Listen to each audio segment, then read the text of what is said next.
Hi guys.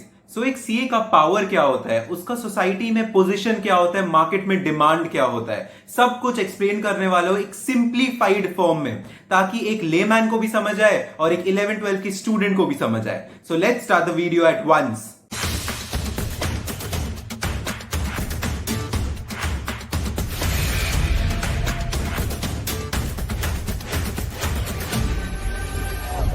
अपने आसपास देखो, तुम्हें कितने सारे बिजनेसेस दिख जाएंगे। एक सिंपल सा ग्रोसरी स्टोर के बारे में सोचो, जहां पे शैम्पू से लेके बिस्किट तक सब कुछ मिलते हैं। हिंदुस्तान यूनिलीवर या अमूल के बारे में मत सोचने लग जाना, क्योंकि वो बहुत बड़ी बिजनेस ऑर्गेनाइजेशन है। एक सिंपल सा ग्रोसरी स्टोर जहां पे एक कॉमन मिडिल क्लास इंसान 2000 की परचेज कर ही लेता होगा, and 100-200 customers on a daily average basis तो आते ही होंगे। ऐसे बिजनेस को जरूरत पड़ती है ऑडिट की, एंड ऑडिट करवा सकता है एक सीए। एक सीए ही सिर्फ ऑडिट करवा सकता है। एंड अगर तुम सोल प्रोपराइटरशिप के थ्रू ये बिजनेस करो, मतलब अपने ऊपर, मतलब अपनी अनलिमिटेड लाइबिलिटी के थ्रू भी ये बिजनेस करते हो ना, तो भी ऑडिट करवाना पड़ेगा। एलएलपी के थ्रू करते हो तो भी ऑडिट करवाना पड़ेगा, क्योंकि उसका मार्जिन और भी कम है। एंड प्राइवेट लिमिटेड कंपनी के थ्रू अगर तुम कोई भी बिजनेस करते हो तो ऑडिट करवाना तो कंपलसरी है। तो सीए का वैल्यू तुम्हें समझ में आ रहा होगा। ये तो सिर्फ मैंने एक ग्रोसरी स्टोर का एग्जांपल लिया। इसके ऊपर जाओ, सपोज एक मार्ट, स्कूल्स, नर्सिंग होम्स, घर के बाहर निकलो बहुत कुछ दिखेंगे। Petrol pumps, gyms, parlours, like जितने भी बिजनेसेस दिख रहे हैं ना, सब में एक चार्टर्ड अकाउंटेंट इन्वॉल्व होता ही है। छोटी कंपनीज का क्या क्या उन्हें सीए की जरूरत नहीं पड़ती है? मैं बता दूं, छोटा कंपनी मतलब छोटा कैपिटल। धंधा करने के लिए पैसों की जरूरत पड़ती है, एंड पैसे लेने के लिए उसे लोन लेना पड़ेगा, बिजनेस लोन लेना पड़ेगा बैंक से, कोई भी फाइनेंशियल इंस्टीट्यूट से। अब बैंक के पास जाएगा तो बैंक उसे मांगेगा ऑडिटेड फाइनेंशियल स्टेटमेंट, क्योंकि बैंक भी चाहेगा जिस पार्टी को वो लोन दे रहा है ना, वो ऑथेंटिक हो, उसके फैक्ट्स एंड फिगर्स फेक ना हो।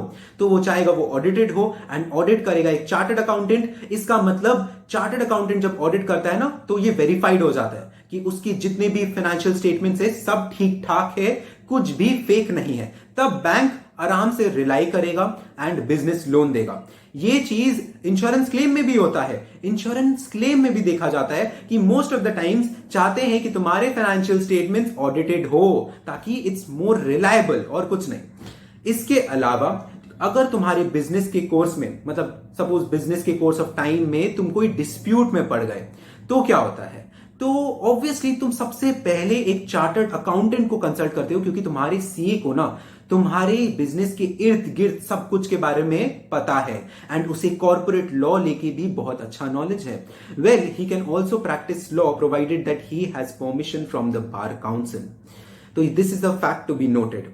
इसके अलावा, मतलब इतना तो मैंने सिर्फ प्रैक्टिस का बता दिया, मतलब इंडिपेंडेंटली एक चार्टर्ड अकाउंटेंट की पावर, उसकी डिमांड सोसाइटी में, समझ रहे हो ना? डिमांड, लाइक कोई ऐसा बिजनेस नहीं है जहां पे चार्टर्ड अकाउंटेंट की जरूरत ना हो। अब तुम पूछोगे अकाउंटिंग में क्या? मैं बता दूं, अकाउंट्स हर बिजनेस में लगता है, एंड ये अकाउंटिंग एक नॉर्मल बीकॉम ग्रेजुएट भी कर सकता है, but he can work only on the advice of a chartered accountant. इसके बाद टैक्स प्लानिंग के बारे में बात करते हैं। टैक्स प्लानिंग मतलब अपने बिजनेस को इस तरह फंक्शन करवाना ताकि टैक्स का बर्डन तुम पे कम से कम आए। एंड इसे प्लान कौन करता है? एक चार्टर्ड अकाउंटेंट ही करता है, क्योंकि उसने काफी पढ़ाई की है इसके बारे में। इसके अलावा अगर कोई आईटी डिस्प्यूट हो, मतलब इनकम टैक्स अथॉरिटी के साथ कोई डिस्प्यूट हो जाए, तो भी सूट फाइल करता है एक chartered accountant on behalf of the SAC against the taxing authority.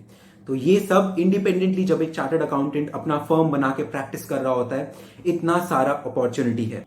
सो हमारे स्टेट वेस्ट बंगाल में 20,000 रुपए पर फाइल लगता है ऑडिट के लिए ऑन एन एवरेज बेसिस। अब बाकी तुम समझदार हो ही, तुम इनकम इससे कैलकुलेट कर ही सकते हो कि प्रैक्टिस करने पे कितने सारे अपॉर्चुनिटीज है, कितना इनकम हो सकता है।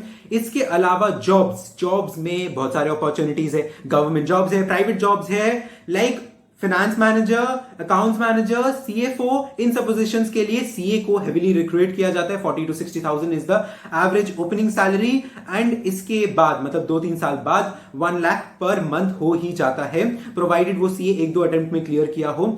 सो दिस इज द मतलब जॉब्स में स्कोप। अब तुम ये भी सोच सकते हो कि आर्टिकलशिप के द्वारा या आर्टिकलशिप के बाद 2-3 साल जॉब करते वक्त तुम बहुत सारे कॉन्टैक्ट्स इकट्ठा कर लो, बहुत सारे क्लाइंट्स के टच में आ जाओ, एंड खुद का फर्म क्रिएट कर लो, एंड प्रैक्टिस करते रहो। क्योंकि प्रैक्टिस करने में मैंने जितना भी अपॉर्चुनिटीज बताया, काफी सिंप्लीफाइड फॉर्म में बताया, सो दैट वाज ऑल। अब तुम्हें समझ में आ रहा होगा डिमांड। ओके, एक डिमांड सीए का। अब तुम्हें लग रहा होगा कि मुझे इतना सब कैसे पता। तो जिसे जिस चीज की जरूरत होती है ना, उसे उस चीज के बारे में बहुत अच्छी तरीके से पता होता है। तो my father is a jute trader in West Bengal, जिसकी वजह से मतलब हर एक काम में बिजनेस में यार सीए की जरूरत पड़ती है। बैंक का ओवरड्राफ्ट का पेपर या इंश्योरेंस क्लेम का पेपर, सीए का जरूरत होता है। जीएसटीआर हो या फिर आईटीआर हो, एक सीए का जरूरत। एंड ऑडिट सीए के बिना तो हो ही नहीं सकता। तो तुम सीए का वैल्यू समझ पा रहे होगे। ओके, तो इसके अलावा भी मैं एक बात बोलना चाहता हूं, ओके, जो सबसे इंपॉर्टेंट है। एक लाइन याद रख लो कि एक बिजनेस को बड़ा करने के लिए ना एक सीए की जरूरत पड़ती ही है। बिना एक सीए के एक बिजनेस बड़ा नहीं हो सकता। एंड आज के डेट में कितने सारे बिजनेसेस खुल रहे हैं, तुम देख लो आसपास।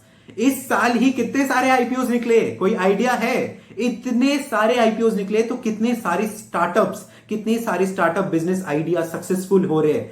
फेल भी बहुत हो रहे हैं वो अपनी जगह, बट कितने सारे न्यू बिजनेस स्टार्ट हो रहे हैं। तो समझ में आ रहा है सीए का demand. In this population of 130 crore, India का पॉपुलेशन है अराउंड 130 करोड़, सीए कितने हुए? गेस करो, जस्ट गेस करो, 3 लाख के अराउंड। ओके, तो समझ जाओ सीए का demand. So that's it for now guys. I hope तुम्हें वीडियो बहुत अच्छा लगा होगा। Thank you. और हाँ, अगर सब्सक्राइब नहीं किए हो तो सब्सक्राइब कर दो, क्योंकि मेरे कंटेंट से तुम कंटेंट रहोगे।